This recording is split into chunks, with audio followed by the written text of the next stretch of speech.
จะขาดอยู่แล้ว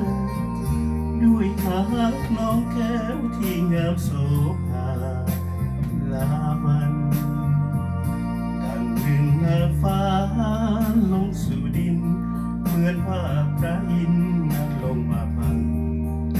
ให้นอนฝันถึงน้องที่ให้นี้แม้มีทางโทษโปรดได้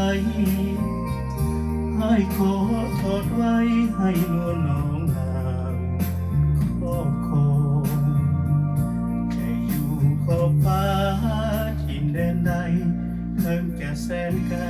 อายก็จะต้องกลับมาหาน้องจากบ้าน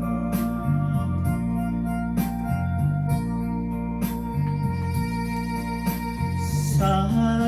ยน้ำของไหลหลังเบียบไปก็เหมือนดังน้ำใจอายไหลมานั้นขอให้น้องได้โปรดสงสารอย่าปล่อยอายเลยผ่านแดนสวรรค์แห่งนี้ไปไกลเวียงจันทร์สวรรค์นั้นใกล้กันสู่ขอบฟ้าแต่อายจะมาคู่เคียงดวงใจต่อให้ดินฟ้ามากีดกันเอวป่าพาสันกันหากเอาไว้หักยอมข้ามได้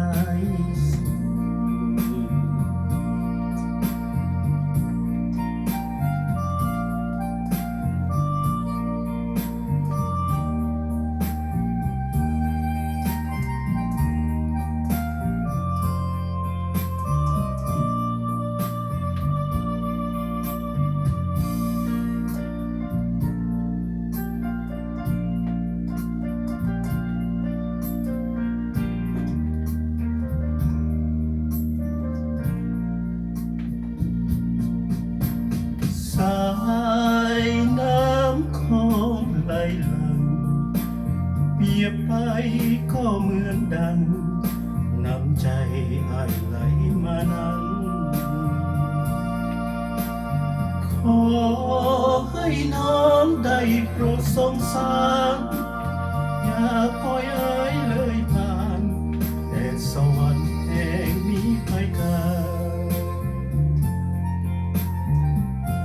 เวียงจันทร์สวรรค์นั้นใกล้กันสู่ขอบฟ้าแต่อายจะมาคู่เคียงดวงใจต่อให้ดินฟ้ามากีดกัน